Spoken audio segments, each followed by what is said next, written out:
الحمد للہ کا صلاۃ والسلام علی عبادہ الذین اصطفیٰ خصوصاً علی افضلہم وخاتم النبیین محمد الامین وعلی آلہ وصحبہ اجمعین اما بعد فقد قال اللہ تبارک وتعالی كما ورد فی اول سورۃ التوبہ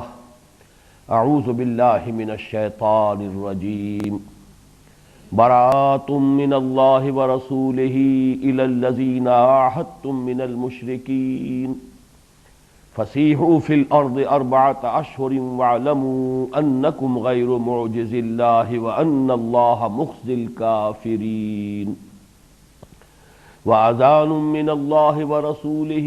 إِلَى النَّاسِ يَوْمَ الْحَجِّ الْأَكْبَرِ أَنَّ اللَّهَ بَرِيءٌ مِّنَ الْمُشْرِكِينَ وَرَسُولُهُ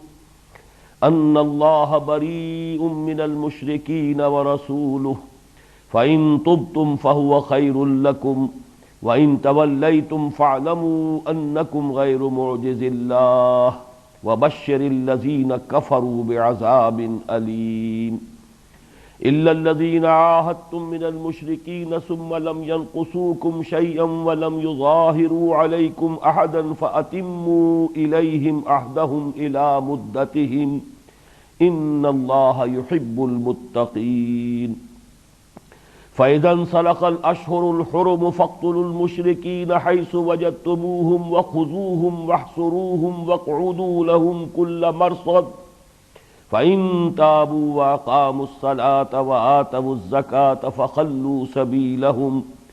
إِنَّ اللَّهَ غَفُورٌ رَّحِيمٌ وَإِنْ أَحَدٌ مِّنَ الْمُشْرِكِينَ اسْتَجَارَكَ فَأَجِرْهُ حَتَّى يَسْمَعَ كَلَامَ اللَّهِ ثُمَّ أَبْلِغْهُ مَأْمَنَهُ ذَلِكَ بِأَنَّهُمْ قَوْمٌ لَّا يَعْلَمُونَ وَقَالَ تَبَارَكَ وَتَعَالَى فِي نَفْسِ السُّورَةِ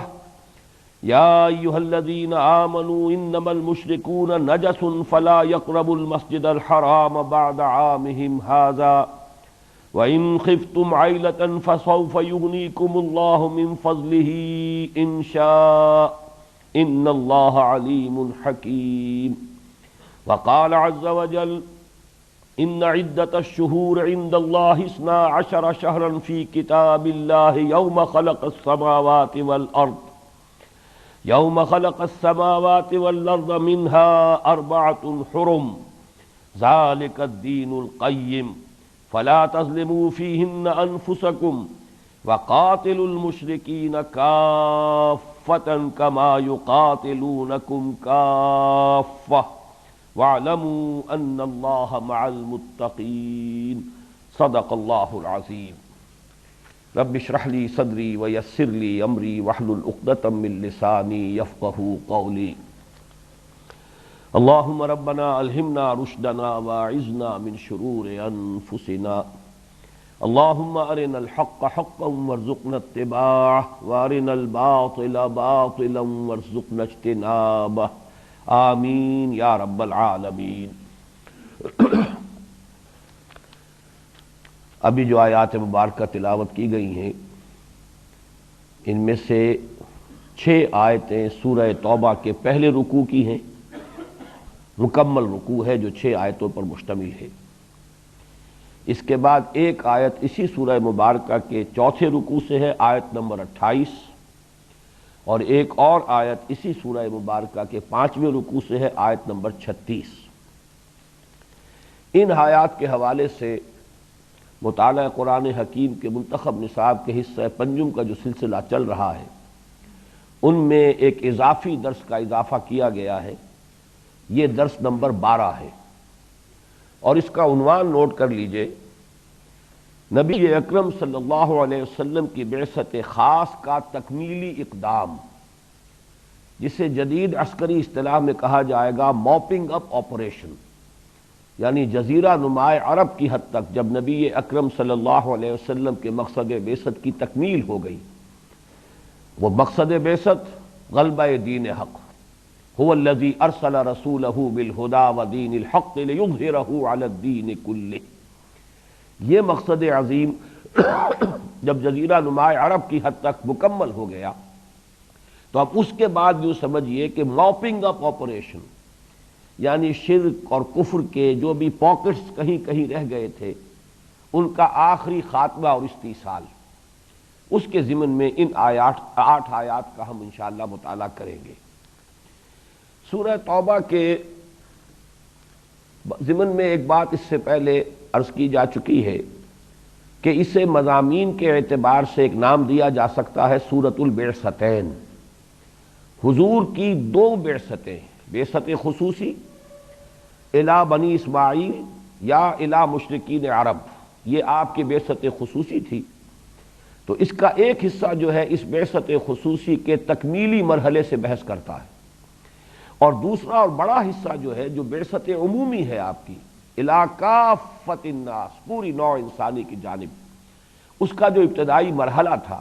جس کا کہ آغاز حضور صلی اللہ علیہ وسلم نے بنفس نفیس فرما دیا تھا،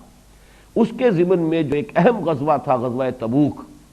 تو دوسرا حصہ جو ہے وہ اس غزوے کے گرد گھوم رہا ہے۔ اس طرح حضور کی بعثت کے یہ دونوں حصے جو ہیں اس سورہ مبارکہ میں جمع ہو گئے۔ جہاں تک اس سورہ مبارکہ کے اجزاء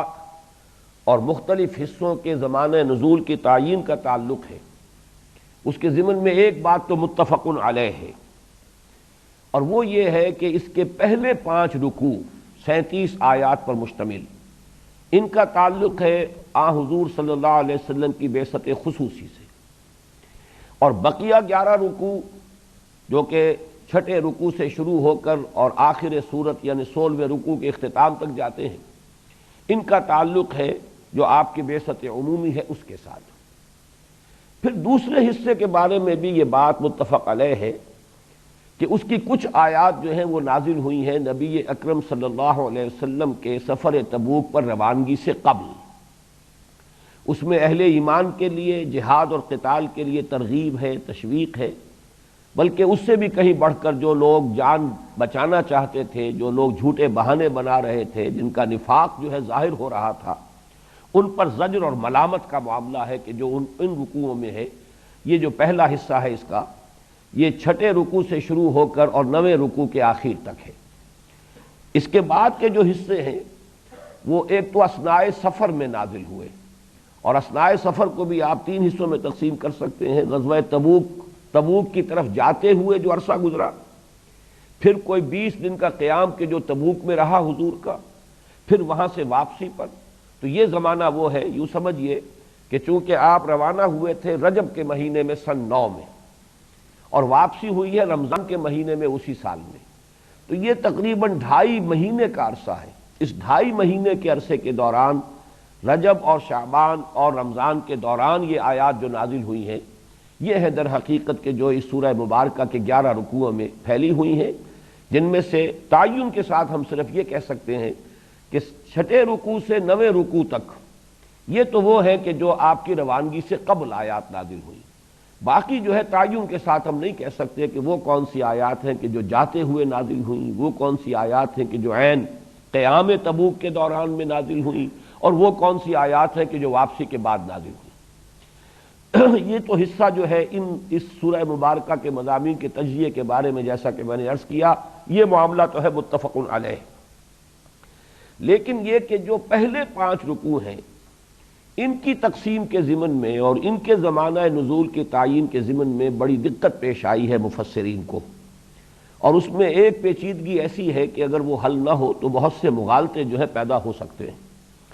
اس کے ضمن میں آپ سے عرض کر رہا ہوں کہ جن لوگوں نے ان 5 رکوعوں کو یہ سمجھا ہے کہ بیک وقت نازل ہوئے، ان میں سے اس وقت جو ہمارے ہاں معروف مفسرین ہیں، مولانا مودودی کی تفہیم القرآن بہت معروف ہے، بہت پاپولر ہے، پھر یہ کہ ہمارے حلقے میں بہرحال مولانا امیر حسن اصلاحی صاحب کی تفسیر تدبر قرآن ہے، وہ بھی عام مطالعے میں ہے۔ ان دونوں حضرات کا اس پر تو اتفاق ہے کہ وہ ان 5 رکوعوں کو یہ سمجھ رہے ہیں کہ یہ بیک وقت نازل ہوئے، لیکن یہ کہ اب ان کے زمانہ نزول کے تعین میں بہت شدید اختلاف ہے۔ مولانا مودودی مرحوم کے نزدیک یہ 5 رکوع نازل ہوئے ہیں سن 9 میں، جبکہ حضور واپس تشریف لا چکے تھے غزوہ تبوک سے۔ اس کے بعد شوال اور ذی قعدہ کے جو مہینے ہیں سن 9 میں، یعنی حج سے پہلے یہ زمانہ نزول ہے ان 5 رکوعوں کا۔ لیکن اس میں پھر جو اشکال پیدا ہو جاتا ہے وہ یہ ہے کہ جو ہم نے اس سے پہلے 10ویں سبق میں جو یا 11ویں سبق میں ہم نے جو فتح مکہ کے ضمن میں غزوہ فتح مکہ کے ضمن میں اسی سورہ مبارکہ کے دوسرے اور تیسرے رکوع کا مطالعہ کیا ہے، اس میں جو ترغیب و تشویق ہے، فقاتلوا ائمۃ الکفر، جنگ کرو ان کفر کے اماموں سے، جن کے بارے میں کہ اجماع ہے تقریباً کہ یہ یہاں مراد جو ہے وہ مشرکین مکہ ہیں، اس لیے کہ قریش ہی در حقیقت جزیرہ نما عرب کے، اگرچہ وہاں کوئی باقاعدہ اور باضابطہ اور رسمی حکومت تو قائم نہیں تھی، لیکن بہرحال حکمرانوں کی حیثیت اگر کسی کو حاصل تھی، اماموں کی حیثیت کسی کو حاصل تھی تو وہ صرف قریش تھے۔ تو اس پر تقریباً اجماع ہے جملہ مفسرین کا کہ فقاتلوا ائمۃ الکفر سے مراد قریش ہے، گویا کہ اس میں فتح مکہ کی طرف ترغیب دلائی جا رہی ہے، جیسے کہ تفصیل سے ہم دیکھ چکے ہیں کہ کچھ مسلمان جو ہچکچا رہے تھے مختلف اسباب سے کہ ہم مکے کی طرف اقدام کریں گے، حرم کی بے حرمتی ہو سکتی ہے، وہاں خوریزی ہو سکتی ہے، پھر بہرحال چونکہ ان کے اعزاء بھی تھے، رشتہ دار بھی تھے، جتنے مہاجرین ہیں ان کے خاندان وہاں تھے، تو ہو سکتا ہے کہ بعض لوگوں کی وہ سوئی ہوئی جو ہے حمیت جو ہے رشتہ داروں کی محبت وہ بھی جاگ گئی ہو، جیسا کہ فی الواقع ہوا۔ حضرت حاتب ابن ابی بلتع سے اتنی بڑی حرکت سرزد ہو گئی رضی اللہ تعالی عنہ کہ انہوں نے حضور صلی اللہ علیہ وسلم کے حکم کی خلاف ورزی کرتے ہوئے قریش کو اطلاع بھی دے دی اور خط لکھ دیا۔ اتنا بڑا فعل جو ہے سرزد ہوا ہے، تو ہو سکتا ہے کہ بعض دوسرے حضرات کے ذہنوں میں بھی کچھ اس طرح کے خیالات آ رہے ہوں۔ وہ دونوں رکوع جو ہے اصل میں ترغیب پر مشتمل ہے، اور اس ہچکچاہٹ کو دور کرنے کے لیے کہ یہ حرم کے متولی ہیں، اجعلتم سقایۃ الحاج وعمارۃ المسجد الحرام، ان چیزوں کا جو ہے بہرحال ان کے دلوں میں احترام تھا، تو قریش کے خلاف اس طرح کا اقدام جو ہے اس سے ان کی طبیعتیں ہچکچا رہی تھی۔ یہ اجماع ہے کہ ان میں جو ائمۃ الکفر سے مراد قریش ہے، لیکن مولانا مودودی نے جب معین کیا کہ یہ پانچوں رکوع جو ہے یہ نازل ہوئے سن 9 کے حج سے متصل قبل، تو اب سوال پیدا ہوا کہ پھر ائمۃ الکفر سے مراد کون ہے؟ تو یہاں انہوں نے پھر توجیہ کی ہے کہ جس میں بالکل شاذ رائے ہے ان کی، کہ اصل میں یہاں اس جنگ کا تذکرہ ہے کہ جو حضرت ابوبکر صدیق رضی اللہ تعالیٰ عنہ کے عہد خلافت میں اہل ردہ کے خلاف، جو لوگ مرتد ہو گئے تھے، جو نئی نبوت کے قائل ہو گئے تھے، یا جن لوگوں نے زکوٰۃ سے انکار کیا تھا، ان کے خلاف جو جہاد اور قتال ہوا، یہاں گویا کہ اس کا تذکرہ ہے۔ یہ وہ بات ہے کہ جو بالکل،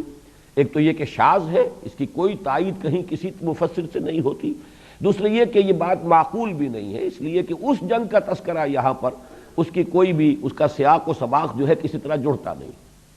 دوسری رائے مولانا اصلاحی صاحب کی ہے، انہوں نے یہ تو مانا ہے کہ وہ آیات جو ہے جو بھی جن میں کہ وہ ترغیب و تشویق ہے، دوسرے اور تیسرے رکوع کی جو آیات ہیں، اور ان میں جو ائمۃ الکفر کا نام آیا ہے، تذکرہ ہوا ہے، اس سے مراد قریش ہے، اور یہ در حقیقت فتح مکہ ہی کی تمہیدی آیات ہیں،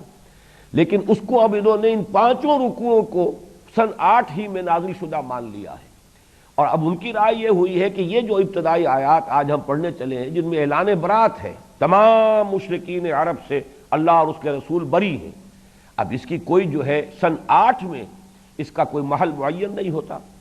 چنانچہ انہوں نے رائے یہ اختیار کی ہے کہ اگرچہ نازل تو یہ سن 8 میں ہو گئی تھی، لیکن حضور نے ان کا اعلان جو ہے سن 9 کے حج کے موقع پر کرایا ہے۔ حالانکہ یہ آیات جو ہے ظاہر بات ہے ان کا مضمون جیسے کہ آج ہم مطالعہ کریں گے وہ اس قدر یعنی اہم ہے اور اتنا وہ چونکا دینے والا ہے، وہ تو اس وقت جو ہے ایک مرتبہ تو پورے جزیرہ نما عرب میں اس سے ایک سنسنی پیدا ہوئی ہوگی۔ ہو نہیں سکتا کہ ان آیات کو اتنے عرصے تک یا تو حضور چھپا کر رکھتے، یا اگر یہ کہ اس کو لوگوں کو بتا دیا تھا تو اس کے اثرات پیدا نہ ہوتے۔ تو یہ دونوں باتیں اصل میں شاذ ہونے کے علاوہ منطق اور عقل کے بھی خلاف ہے کہ جو دونوں ان حضرات نے اختیار کی ہیں۔ میں نے الحمدللہ آج سے 15 برس قبل ایک رائے قائم کی تھی، اور وہ رائے یہ تھی کہ دوسرا اور تیسرا رکوع جن کا مطالعہ ہم کر چکے ہیں، یہ ہمارا 11واں سبق تھا اس حصہ پنجم کا، یعنی غزوہ فتح مکہ کے عنوان سے، میری رائے یہ تھی کہ یہ صلح حدیبیہ کے ٹوٹنے کے بعد اور فتح مکہ سے قبل نازل ہوئے، یعنی شعبان اور رمضان سن 8 ہجری میں، اور جو پہلا، چوتھا اور 5واں رکوع ہے، یہ میری رائے یہ تھی کہ سن 9 ہجری میں یہ حج سے متصلاً قبل نازل ہوئے۔ یہ بات میں نے اصل میں اس زمانے میں 1978 کی بات ہے، رمضان مبارک 1398 ہجری، ریڈیو پاکستان سے ایک پروگرام جو ہے اس کے لیے بڑا اصرار ہوا کہ رمضان مبارک میں روزانہ ایک پارے کے مضامین کا خلاصہ بیان کیا جائے۔ جب ان کی طرف سے شدید اصرار ہوا، حالانکہ میں نے تو معذرت کی تھی کہ میرے لیے تقریباً یہ محال مطلق ہے، ایک پارے کے مضامین کا خلاصہ، میں ایک ایک آیت پر تو درس دے سکتا ہوں تفصیل کے ساتھ، لیکن ایک پارے کے مضامین کا خلاصہ میرے لیے تقریباً ناممکن ہے۔ لیکن جب ان کی طرف سے اصرار ہوا تو ایک بات میں نے منوا لی کہ میں قرآن مجید کی تقسیم جو پاروں میں ہے، میں اس کو بنیادی طور پر میں اس کا قائل ہی نہیں ہوں۔ یہ تو صرف تلاوت کی سہولت کے لیے، اور وہ بھی دور صحابہ میں تو ان کا تذکرہ تھا ہی نہیں 30 پاروں کا، یہ تو کہیں بعد میں یہ تقسیم ہوئی ہے، اصل تقسیم تو سورتوں میں ہے۔ تو اب اگر آپ چاہتے ہیں، مجھے اجازت دیتے ہیں اپنے پروگرام میں یہ تبدیلی کریں کہ میں تو سورتوں کے حساب سے تقریریں کروں گا، تو انہوں نے اس کی اجازت دے دی۔ تو پھر میں نے، چونکہ 15 دن میرے ذمے لگائے گئے تھے، تو میں نے نصف قرآن کے سورتوں کے مضامین کا تجزیہ جو ہے ایک ایک دن میں ایک ایک تقریر کی تھی، اور وہ اب چھپی ہوئی ہے، قرآن حکیم کی سورتوں کے مضامین کا اجمالی تجزیہ، یہ میری کتاب جو ہے اسی عنوان سے چھپی ہوئی۔ اس میں نے یہ بات تفصیل سے لکھ دی تھی کہ سورہ توبہ کے مضامین صحیح طور پر اس کے پہلے حصے کے جو 5 رکوع ہیں، پہلے سے 5ویں تک،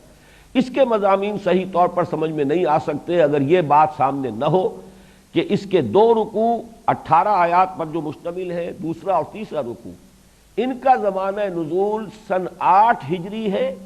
فتح مکہ سے قبل۔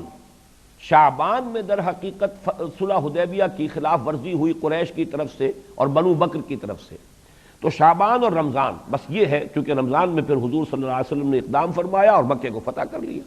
تو یہ شعبان اور رمضان سن 8 ہجری ان 2 رکوعوں کا زمانہ نزول ہے۔ پہلا اور چوتھا اور 5واں یہ 3 رکوع جو ہے یہ نازل ہوئے ہیں سن 9 ہجری میں، 1 سال بعد، بلکہ 1 سال سے بھی کچھ عرصے کے بعد، شوال اور ذی قعدہ جو ہے سن 9 ہجری کا، اس میں نازل ہوئے۔ تو اس اعتبار سے یہ رائے جو ہے میں نے وہاں بڑے اپنے عزم بالجزم کے ساتھ، پورے اعتماد کے ساتھ ظاہر کر دی تھی۔ لیکن اب جو درس ہو رہا ہے اس مرتبہ، جو ہمارا یہ سلسلہ درس چل رہا ہے منتخب نصاب کا، جو اللہ کے فضل و کرم سے اپنے اختتام کو پہنچ رہا ہے، اس لیے کہ 5واں حصہ جو ہے اس کا آج کا درس ہے، اس کے بعد ایک اور ہے اور 5واں حصہ مکمل ہو جائے گا، پھر 6واں حصہ جو ہے وہ صرف سورہ حدید پر مشتمل ہے، اگرچہ وہ کچھ وقت لے گی، سورہ مبارکہ بڑی اہم ہے، بہت جامع ہے، لیکن یہ کہ میں اللہ کا شکر ادا کر رہا ہوں کہ یہ اس مرتبہ پھر دوبارہ اس منتخب نصاب کا یہ درس جو ہے قریباً اب مکمل ہو گیا ہے۔ لیکن اس مرتبہ یہ کہ جب میں نے درس دیا ہے یہ، تو میں نے بہرحال اس خیال سے کہ اگرچہ یہ تو کسی کو معلوم نہیں ہے کہ ابھی عمر کتنی باقی ہے، اس دنیا میں کتنے عرصے رہنا، یہ تو اللہ کے علم میں ہے،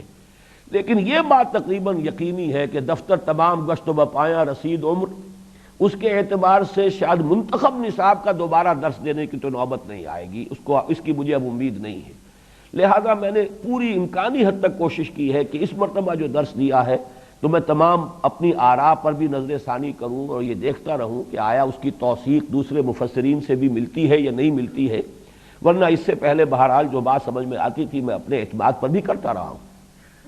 چنانچہ میں نے اب جو اس معاملے میں نظر ثانی کی اپنی رائے پر، تو ایک مرتبہ تو میرے ہاتھوں کے طوطے اڑ گئے کہ کہیں کسی مفسر کی طرف سے مجھے اپنی رائے کی تائید نہیں ملی، اور میں حیران رہا کہ میں نے یہ رائے جو 15 برس قبل ظاہر کی تھی تو میرے اپنے غور و فکر سے وہ ماخوذ تھی، اس پر مبنی تھی، اس لیے کہ واقعتاً اس کے بغیر آیات کا محل اور مفہوم معین نہیں ہوتا، لیکن یہ کہ یہ میرا ذاتی تدبر ہے، ذاتی غور و فکر ہے، اس میں جب تک کہ کسی کی طرف سے تائید نہ ملے، کسی مفسر کی طرف سے، کسی مستند عالم دین کی طرف سے، تو یہ بات میں محض اپنی رائے کی حیثیت سے اس جزم کے ساتھ جو ہے پیش نہ کروں۔ تو میں نے کافی تحقیق کی ہے ان دنوں میں، اور اللہ کا یہ شکر ہے، اللہ کا بڑا فضل و کرم ہے کہ بالآخر مجھے مولانا اشرف علی تھانوی رحمۃ اللہ علیہ کے ہاں وہ بات مل گئی، نہ صرف یہ کہ بات مل گئی بلکہ قرآن مجید کے جو الفاظ ہیں وَلَدَيْنَا مزید رہنمائی حاصل ہوئی۔ اسی لیے میں نے آج اس وقت جو ہے یہ پوری بات جو ہے اس قدر تفصیل کے ساتھ اس کا پس منظر آپ کے سامنے بیان کیا تاکہ یہ چیزیں ریکارڈ ہو جائیں، اس لیے کہ اس میں میری رائے میں نہ صرف یہ کہ بنیادی طور پر اس کی توثیق ہو گئی ہے بلکہ اس میں تائید مزید ملی ہے، اور ایک اضافی بات بھی مولانا اشرف علی تھانوی رحمۃ اللہ علیہ کی رائے کی صورت میں میرے سامنے آئی ہے۔ اس تمہید کے بعد میں آج اول تو جو میں نے تقریر کی تھی اس سورہ مبارکہ کے بارے میں، اس کا کچھ اقتباس آپ کو پڑھ کر سنا رہا ہوں، اس لیے کہ یہ جو سورۃ البعثتین میں نے اسے قرار دیا ہے، اس کے ضمن میں کچھ اگرچہ میں نے پہلے بھی بیان کیا ہے، اب بھی میں کچھ بیان کر سکتا ہوں، لیکن میں نے محسوس کیا جب آج میں پڑھ رہا تھا اور میں نظر ثانی کر رہا تھا، غور و فکر کر رہا تھا، تو یہ جب میں نے عبارت پڑھی تو مجھے محسوس ہوا کہ اگر یہی میں پڑھ کر آپ کو سنا دوں تو شاید یہ زیادہ مفید ہوگی۔ سورہ توبہ کا دوسرا مشہور نام سورہ برات ہے، یعنی وہ سورت جس میں مشرکین سے بیزاری اور لا تعلقی کا اعلان کیا گیا ہے۔ کچھ حصہ چھوڑ کر آگے چل رہا ہوں۔ مضمون کے اعتبار سے اسے دو حصوں میں تقسیم کیا جا سکتا ہے، ایک چھوٹا جو پہلے 5 رکوعوں پر مشتمل ہے، اور دوسرا بڑا جو بقیہ 11 رکوعوں پر مشتمل ہے، اور ان میں سے ہر حصہ بھی زمانہ نزول کے اعتبار سے دو حصوں پر مشتمل ہے۔ پہلے حصے میں نبی اکرم صلی اللہ علیہ وسلم کی دعوت کے سرزمین عرب کی حد تک تکمیلی مرحلے کا ذکر ہے، جبکہ دوسرا حصہ آپ کی دعوت کے بیرون ملک یا بین الاقوامی مرحلے کے آغاز سے متعلق ہے۔ واضح رہے کہ نبی اکرم صلی اللہ علیہ وسلم نے اپنی دعوتی سرگرمی کو آغاز وحی اور حکم تبلیغ کے بعد 13 برس یعنی ہجرت تک صرف مکے اور اس کے اطراف و جوانب تک محدود رکھا۔ اس کے بعد جب اللہ تعالیٰ نے حضور کو مدینہ منورہ میں ایک چھوٹی سی شہری اسلامی ریاست عطا فرما دی اور اس طرح آپ کے لیے تمکن فی الارض کا سامان فراہم کر دیا، تو آپ کی دعوت فطری طور پر دوسرے مرحلے میں داخل ہو گئی اور پورا جزیرہ نماء عرب آپ کی دعوت و تبلیغ کا میدان بن گیا۔ سن 6 میں صلح حدیبیہ واقع ہوئی، اور اس نے گویا ثابت کر دیا کہ اندرون ملک عرب حضور صلی اللہ علیہ وسلم کو فیصلہ کن اور مسلمہ طور پر غالب حیثیت حاصل ہو گئی ہے۔ یہی وجہ ہے کہ اللہ تعالیٰ نے قرآن مجید میں اسے فتح مبین قرار دیا۔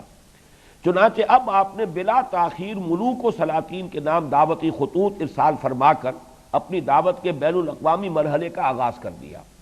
یہ 3 مرحلوں کو ذہن میں رکھیے کہ ہجرت تک آپ کی دعوت کا دائرہ مکہ مکرمہ اور اس کے اطراف و جوانب تک محدود، ہجرت کے بعد جزیرہ نماء عرب تک اس کی توسیع ہو گئی۔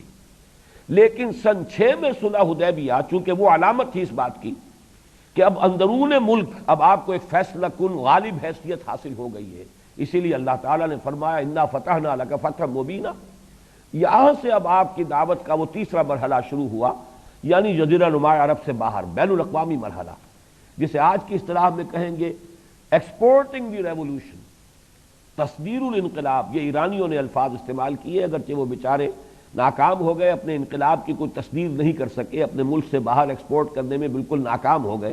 لیکن بہرحال یہ میرا اس وقت کا موضوع نہیں ہے، لیکن یہ اصطلاح انہوں نے وضع کی ہے، تصدیر الانقلاب، انقلاب کو اب ایکسپورٹ کرنا، اور یہی انقلاب کا خاصہ ایک ملک میں اس کی تکمیل ہوتی ہے، پھر وہ وہاں سے آگے اس کی توسیع ہوتی ہے۔ بہرحال چنانچہ اب آپ نے بلا تاخیر ملوک و سلاطین کے نام دعوتی خطوط ارسال فرما کر اپنی دعوت کے بین الاقوامی مرحلے کا آغاز فرما دیا، اور اس کے بعد سے آپ کی پیش قدمی، یہاں اس کو اچھی طرح غور سے سنیے اور یہاں سے نوٹ کرتے چلیے، پہلے بھی یہ باتیں بیان ہو چکی ہیں لیکن یہاں ذرا مختصر الفاظ میں اور زیادہ اچھی ترتیب کے ساتھ سامنے آ رہی۔ اس کے بعد سے آپ کی پیش قدمی بیک وقت دونوں محاذوں پر شروع ہو گئی، اندرون عرب بھی اور بیرون ملک بھی۔ اندرون عرب کے اعتبار سے ظاہر ہے کہ یہ دور حضور کے مشن کے اتمام و تکمیل کا دور ہے، جبکہ بین الاقوامی سطح پر اسے آغاز و ابتدا سے تعبیر کیا جا سکتا ہے۔ اندرون ملک اتمام و تکمیل مقصد بعثت نبوی کے اس عمل میں اہم مراحل کی حیثیت حاصل ہے، ایک جانب فتح خیبر کو اور دوسری جانب فتح مکہ اور غزوہ حنین کو، اور بیرون ملک توسیع دعوت کے نتیجے میں واقع ہوا پہلے غزوہ موتا اور پھر سفر تبوک۔ سورہ توبہ اسی دور میں مختلف مواقع پر نازل شدہ خطبات پر مشتمل ہے، چنانچہ اس کے پہلے 5 رکوعوں میں زیر بحث آئے ہیں ایک جانب فسخ صلح حدیبیہ، پھر مکے کی جانب پیش قدمی، پھر غزوہ حنین، اور بالآخر قریش مکہ اور مشرکین عرب کے ضمن میں آخری اقدامات۔ یہ آخری اقدامات جو ہیں وہ ہمارے آج کے درس کا موضوع ہے، اور دوسری جانب اہل کتاب یعنی یہود و نصارہ کے بارے میں آخری فیصلہ، اور بقیہ 11 رکوع بحث کرتے ہیں تبوک کی مہم اور اس کے دوران پیش آمدہ حالات و واقعات سے، جن کے ضمن میں بالخصوص منافقین کا کردار نہایت تفصیل سے زیر بحث آیا ہے، جس کے نتیجے میں اس سورہ مبارکہ کو منافقین کے ضمن میں قول فیصل کی حیثیت بھی حاصل ہو گئی ہے، اور اس موضوع کے اعتبار سے قرآن مجید کے ضربۃ السلام کی بھی۔ اس سورہ مبارکہ کے پہلے حصے میں ربط و ترتیب کے ضمن میں ایک اہم نقطہ یہ ہے کہ جس طرح سورہ انفال میں اموال غنیمت کے اہم مسئلے کو سورت کے درمیان سے نکال کر آغاز میں گویا بطور عنوان درج کر دیا گیا تھا، یہ میں اس سے پہلے اس کا حوالہ دے چکا ہوں، اسی طرح اس سورہ مبارکہ میں بھی مشرکین عرب سے اظہار بیزاری اور اعلان جنگ کو اس کی اہمیت کے پیش نظر درمیان سے نکال کر سورت کے عنوان کی حیثیت سے ابتدا میں درج کر دیا گیا ہے۔ یعنی یہ اس سوال کا جواب ہے کہ اگر پہلا، چوتھا اور پانچواں رکوع یہ ایک زمانے میں نازل ہوئے اور دوسرا اور تیسرا رکوع ایک زمانے میں نازل ہوئے تو یہ ترتیب کیوں بدلی گئی؟ پہلا رکوع جو ہے اس کو کیوں شروع میں لے آیا گیا، ورنہ دوسرا اور تیسرا رکوع جو ہے وہ پہلے آ جاتے، اس کے بعد پہلا اور چوتھا اور پانچویں رکوع کی آیات اس کے بعد آ جاتی۔ اس کا حل یہ ہے کہ قرآن مجید کا یہ عام اسلوب ہے کہ کسی سورت کا جو اہم ترین مضمون ہو، جو چونکانے والا ہو، اسے اس سورت کے درمیان میں سے نکال کر شروع میں لے آیا جاتا ہے۔ چنانچہ خود اس سورہ مبارکہ سے متصل قبل جو ہے وہ سورہ انفال ہے، اور سورہ انفال میں آپ دیکھتے ہیں کہ وہ جو مال غنیمت کا حکم ہے جو درمیان میں آ رہا ہے، اس کے بارے میں ایک بات جو ہے شروع میں سورت کو جو شروع کیا گیا تو اس سے کیا گیا، یسألونک عن الانفال قل الانفال للہ والرسول۔ اب یہ معاملہ جو ہے حالانکہ اس کے بعد اس بحث کی ہی نہیں گی، بحث ہوئی ہے پھر آگے جا کر، پھر جب 10واں پارہ شروع ہوتا ہے وَاعْلَمُوا أَنَّمَا غَنِمْتُم مِّن شَيْءٍ، یہ اس آیت مبارکہ سے پھر اس مسئلے کی بحث ہوتی ہے۔ بالکل اسی طرح یہاں ہے کہ یہ 6 آیات جو شروع کی ہیں یہ اہم ترین ہیں، یہ تو سمجھیے کہ تاریخ ساز آیات ہیں، انتہائی اہم آیات ہیں، ان کو شروع میں نکال لیا گیا ہے، ورنہ ان کا زمانہ نزول چوتھے اور پانچویں رکوع کے ساتھ متصل ہے۔ ورنہ اصل ترتیب یہ ہے کہ اس سورت کے رکوع 2 اور 3 نزول کے اعتبار سے مقدم ہے، اور صلح حدیبیہ کے بعد اور فتح مکہ سے قبل کسی موقع پر نازل ہوئے۔ آج میں صراحت کر رہا ہوں کہ شعبان اور رمضان سن 8 ہجری، اس لیے کہ صلح حدیبیہ کو جو توڑا گیا ہے قریش کی جانب سے اور ان کے حلیف قبیلے بنو بکر کی جانب سے، یہ شعبان سن 8 کا واقعہ ہے۔ اب ظاہر بات ہے کہ جو کچھ اس کے بعد ہو رہا ہے وہ شعبان اور رمضان سن 8 ہجری میں یہ 2 رکوع جو ہمارے 11ویں درس میں جو شامل تھے ان کا زمانہ نزول معین ہو گیا شعبان اور رمضان سن 8، جبکہ رکوع 1، 4 اور 5 باہم مربوط ہیں اور ان کا زمانہ نزول سن 9 کے موسم حج سے متصلاً قبل ہے۔ یہ تو میری اس تقریر کا اقتباس ہے جو آج سے 15 برس قبل رمضان مبارک میں ہوئی تھی۔ اب میں حوالہ آپ کو دینا چاہ رہا ہوں مولانا اشرف علی تھانوی رحمۃ اللہ علیہ کی عبارت کا، کہ جس میں نہ صرف یہ کہ میری اس رائے کی تائید ہوئی بلکہ یہ کہ اس میں مزید توثیق کے علاوہ کچھ اضافہ بھی ہوا ہے، جس کے اعتبار سے پھر میں آج آپ کے سامنے آخری بات رکھوں گا۔ مولانا اشرف علی تھانوی تمہید میں فرماتے ہیں سورہ مبارکہ کی کہ اس صورت میں چند غزوات اور چند واقعات کے وہ بھی غزوات کے حکم میں ہے مذکور ہیں۔ قبائل عرب کے ساتھ عہد ٹوٹ جانے کا اعلان نمبر 1، فتح مکہ نمبر 2، غزوہ حنین نمبر 3، حرم سے کفار کے نکال دیے جانے کا حکم نمبر 4، غزوہ تبوک نمبر 5، اور انہی آیتوں کے ضمن میں طبعاً ہجرت کا واقعہ مذکور ہے، اور پہلی صورت میں زیادہ تر بدر کے اور کچھ قریظہ کے واقعات تھے، پس مناسبت ظاہر ہے۔ یعنی اس سے پہلی جو صورت ہے سورہ انفال، اس میں چونکہ بدر کے حالات و واقعات تھے، اس کے بعد جو ہے اس سورہ مبارکہ کو رکھ دیا گیا مصحف میں۔ میری رائے اس ضمن میں جو ہے ذرا اس سے آگے بڑھ کر ہے، اور وہ یہ ہے کہ سورہ انفال اور سورہ توبہ کے مضامین میں ربط یہ ہے کہ قریش کے انکار اور کفر پر جو سزا ملی ہے اللہ تعالیٰ کی طرف سے، اس کی قسط اول تھی غزوہ بدر میں جب 70 ان کے اہم لوگ مارے گئے۔ یہ پہلی قسط تھی کہ جو انہیں ملی ہے عذاب خداوندی کی، اور آخری جو ہے ان کے لیے وہ در حقیقت اس سورہ مبارکہ کی 6 ابتدائی آیات ہیں، جن کے اعتبار سے اس صورت کے ناموں میں مخزیہ بھی ہے، رسوا کر دینے والی صورت، اس لیے کہ اس نے جس طور سے اعلان جنگ کیا ہے اور الٹیمیٹم دیا ہے، اس سے صاف اندازہ ہو گیا کہ عرب میں اب یہ مشرکین کی طاقت بالکل ختم ہو چکی ہے، اور چنانچہ اس کا ثبوت بھی یہ میں تفصیل سے بعد میں عرض کروں گا۔ تو یہ ربط ہے سورہ انفال اور سورہ توبہ کے مضامین میں کہ نبی اکرم صلی اللہ علیہ وسلم کی بعثت خصوصی الی بنی اسرائیل و مشرکین عرب، ان کے ضمن میں ان کے انکار اور کفر پر سزا کی پہلی قسط غزوہ بدر کی صورت میں، اور آخری رسوائی ان کی یہ بھی گویا کہ اللہ کی سزا، اللہ کا عذاب ہے، وہ ہے کہ جس کا ذکر اس سورہ مبارکہ میں ہے۔ بہرحال اس کے بعد مولانا اشرف علی تھانوی صاحب فرما رہے ہیں ان واقعات مذکورہ میں فتح مکہ واقع ہوا سن 8 میں، پھر غزوہ حنین سن 8 میں، پھر غزوہ تبوک سن 9 میں، پھر معاہدہ توڑنے کا اور کفار کے حرم سے نکال دینے کا اعلان ذوالحجہ سن 9 میں، اور نزول آیات کی ترتیب یہ ہے اصل میں وہ شے کہ جس کے لیے میں نے یہ سارا اپنا بھی اقتباس آپ کو سنایا ہے اور مولانا تھانوی رحمۃ اللہ علیہ کا اقتباس بھی۔ ترتیب یہ ہے، اول فتح مکہ کے متعلق آیتیں نازل ہوئیں فتح مکہ سے پہلے، یہ میرے نزدیک یہ رکوع 2 اور 3۔ پھر غزوہ حنین کے متعلق آیتیں حنین کے بعد نازل ہوئیں، یہ چوتھے رکوع کے اندر یہ آیتیں موجود ہیں۔ پھر غزوہ تبوک کی ترغیب دینے والی آیتیں تبوک سے پہلے، پھر غزوہ تبوک سے پیچھے رہ جانے والوں پر ملامت کی آیتیں غزوہ تبوک کے بعد، اور پھر آخر میں شروع کی آیتیں جن میں نقض معاہدہ کا اعلان ہے جو کہ شوال سن 9 میں نازل ہوئی۔ یہ ہے رائے کہ جو مولانا اشرف علی تھانوی صاحب کی ہے، اور یہ میری رائے کے ساتھ کامل مطابقت رکھتی ہے۔ اس کے حوالے سے جیسا کہ میں نے عرض کیا، میں جو آخری رائے عرض کر رہا ہوں اس صورت کے مختلف اجزاء کے زمانہ نزول کی، سب سے پہلے دوسرے اور تیسرے رکوع کی 18 آیات یہ شعبان اور رمضان سن 8 میں نازل ہوئی۔ ان کا مطالعہ ہم تفصیل سے کر چکے ہیں، یہ ہمارا 10واں درس تھا اس 5ویں حصے کا اس منتخب نصاب کے۔ پھر رکوع 6 سے 9 تک کی 35 آیات نازل ہوئی، یہ رجب سن 9 میں تبوک کے لیے روانگی سے قبل نازل ہوئی۔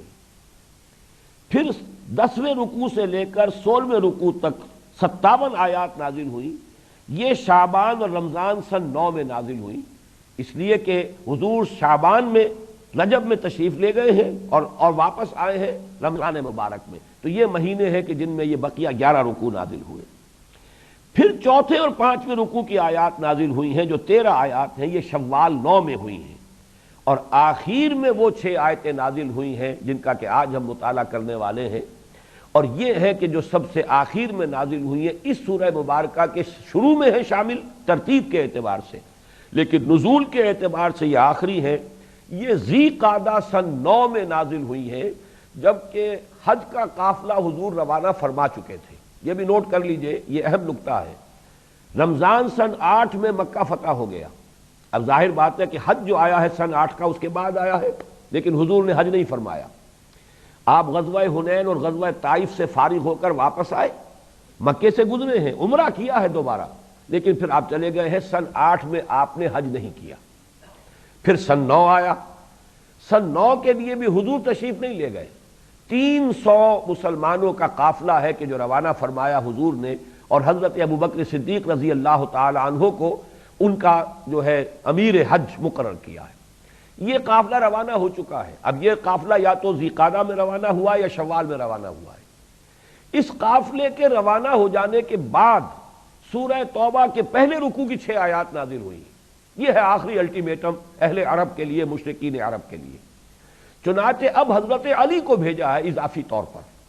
کہ اب تم جاؤ اور جا کر میری جانب سے ذاتی طور پر ان آیات کا حج میں اعلان کر دو، حج کے اجتماع میں، اس لیے کہ ظاہر بات ہے کہ کونے کونے سے تمام عرب کے لوگ آئے ہوئے ہوں گے، تو ان آیات کا اعلان جو ہے اس طور سے ہو جائے کہ تمام علاقوں تک یہ بات پہنچ جائے کہ اب اللہ اور اس کے رسول کی طرف سے اعلان جنگ ہے۔ وہ مہلت جتنی دی گئی اس کا ذکر ہم بعد میں کریں گے۔ اس میں یہ واقعہ بھی دلچسپ ہے کہ جب حضرت علی بعد میں روانہ ہوئے ان 6 آیات کو لے کر، تو جب پہنچے ہیں، ابھی درمیانی میں تھے حضرت ابوبکر صدیق اور قافلہ حج جو ہے، تو وہاں جب پہنچے حضرت ابوبکر کو اطلاع ہوئی کہ علی آئے ہیں رضی اللہ تعالی عنہما، تو جیسے ہی حضرت علی ملاقات کے لیے پہنچے ہیں، پہلا سوال کیا ہے حضرت ابوبکر رضی اللہ تعالی عنہ نے، امیر او مامور، یہ بتائیے آپ امیر ہو کر آئے ہیں یا مامور ہو کر آئے؟ یعنی کیا یہ شکل ہے کہ مجھے معزول کر کے حضور نے آپ کو امیر بنا دیا، اور تو سنبھالیے اپنی ذمہ داری، پھر مجھے معلوم ہونا چاہیے کہ میں اب امیر نہیں ہوں، مامور ہوں، میں اپنی حیثیت کو سمجھ لوں اور پہچان لوں، اس کے مطابق عمل کروں اور رویہ اختیار کروں، یا اگر یہ کہ میری ہی عمارت ہے اور آپ مامور ہیں تو بھی مجھے معلوم ہو جانا چاہیے۔ تو حضرت علی نے جواباً ارشاد کیا، ارشاد فرمایا مامور، میں امیر ہو کر نہیں آیا ہوں بلکہ مامور ہوں۔ چنانچہ یہ حج اس طور سے ہوا ہے کہ سارے مناسک حج حضرت ابوبکر رضی اللہ تعالی عنہ نے ہی انہی کی عمارت میں ادا ہوئے ہیں اور انہوں نے ہی سربراہی کی ہے حج کی، لیکن یہ کہ جب ان آیات کے پڑھ کر اعلان کر دینے کا مرحلہ آیا تو حضرت علی کھڑے ہوئے، اور یہ اصل میں عرب کے رواج کے مطابق تھا کہ وہ لوگ جب بھی کسی شخص کی طرف سے، بڑی شخصیت کی طرف سے کسی معاہدے کے فسخ کرنے کا اعلان ہوتا تھا تو یہ اس کی طرف سے یا تو وہ خود اس کا اعلان کر سکتا تھا یا اس کا کوئی قریبی عزیز۔ حضرت علی رضی اللہ تعالیٰ عنہ حضور کے چچا زاد بھائی ہیں، بنی ہاشم میں سے ہیں، حضور کے داماد بھی ہیں، اس حوالے سے یہ حیثیت حضرت علی ہی کی ہو سکتی تھی کہ یہ اعلان جو ہے اتنا اہم جو ہے وہ ان کی زبان سے ادا ہوتا۔ یہ وجہ ہے، کچھ تو اس وجہ سے کہ آیات نازل بعد میں ہوئی ہیں، لہذا کسی نہ کسی کو اور کو بھیجا جانا تھا، اور کچھ اس وجہ سے کہ حضرت علی رضی اللہ تعالیٰ عنہ کی جو قرابت داری تھی حضور کے ساتھ صلی اللہ علیہ وسلم، اس کی بنا پر ان آیات کا اس موسم حج میں، ایام حج میں، حج کے اجتماع میں اعلان آپ ہی کے ذریعے سے ہونا چاہیے تھا۔ آج کے ہمارے سبق کی یہ تمہید ذرا زیادہ ہو گئی ہے لمبی، لیکن اب آئیے جتنا وقت بھی ہے اس میں کم سے کم ہم پہلی 2 آیات کا مطالعہ کر لیں۔ براۃ من اللہ ورسولہ الی الذین عاہدتم من المشرکین، ذرا انداز دیکھیے سورہ مبارکہ کا، کس قدر چونکا دینے والا اور کتنا الٹیمیٹم دینے کا انداز ہے۔ اعلان برات ہے اللہ اور اس کے رسول کی جانب سے ان سب لوگوں کے لیے کہ جن سے اے مسلمانوں تم نے کوئی صلح کی ہوئی ہے، یہ ساری صلح فسخ ہو جائے گی، اب یہ ساری صلح ختم ہو جائے گی۔ ذرا یاد کر لیجئے کہ ہمارا جو پہلا سبق تھا، بلکہ پہلے سے پہلا، اس سے پچھلا جو سبق تھا، جو 11واں سبق تھا، اس کے اندر بھی آیت جو پہلی تھی وہ یہ تھی کیف یکون للمشرکین عہد عند اللہ وعند رسولہ، کیسے ممکن ہے کہ مشرکین کے ساتھ کوئی عہد ہو اللہ کا اور اس کے رسول کا، یعنی کوئی دائمی عہد اللہ کا اور اس کے رسول کا مشرکین کے ساتھ نہیں ہو سکتا۔ عہد اگر ہوا ہے، معاہدہ ہوا ہے، یہ وقتی اسٹریٹجی کے تحت ہوئے ہیں، وقتی تدبیروں کے تحت ہوئے ہیں، کوئی مستقل معاہدہ۔ اسی لیے یہ اصول جان لیجئے جس کو علامہ اقبال نے بہت خوبصورتی سے جو ہے جس کی تعبیر کی ہے کہ باطل دوئی پسند ہے حق لا شریک ہے، شرکت میں آ نئے حق و باطل نہ کر قبول۔ باطل جو ہے وہ تو کوئی ایگزسٹنس چاہے گا حق کے ساتھ، اس لیے کہ باطل کا اپنا وجود ہی کوئی نہیں ہے، اسے سہارا چاہیے، سہارے کے بغیر کھڑا ہو ہی نہیں سکتا۔ لیکن حق کو باطل کے ساتھ کوئی شراکت، کوئی ایگزسٹنس، جس کو آج کل کہا جاتا ہے پیسفل کو ایگزسٹنس، پرامن بقائے باہمی، پرامن بقائے باہمی حق اور باطل کے مابین محال ہے، ناقابل قیاس ہے۔ اگر حق جو ہے باطل کے ساتھ پرامن بقائے باہمی کو دائمی طور پر اختیار کر لے تو گویا کہ وہ حق نہیں ہے، اس کا دعویٰ حق ہونے کا گویا کہ وہ زائل ہو گیا، وہ اپنے اس دعوے سے گویا کہ خود ہی مستعفی ہو رہا ہے۔ اس حوالے سے یہ بات جان لیجئے کہ جو عہد ہوئے ہیں، جو معاہدے ہوئے ہیں، یہ وقتی تدبیروں کے تحت ہوئے۔ کیف یکون للمشرکین عہد عند اللہ وعند رسولہ الا الذین عاہدتم، سوائے ان کے جن سے مسلمانوں تم کو معاہدے کرتے رہے ہو، ٹھیک ہے، ذرا نوٹ کیجئے حالانکہ اللہ کے رسول نے معاہدے کیے،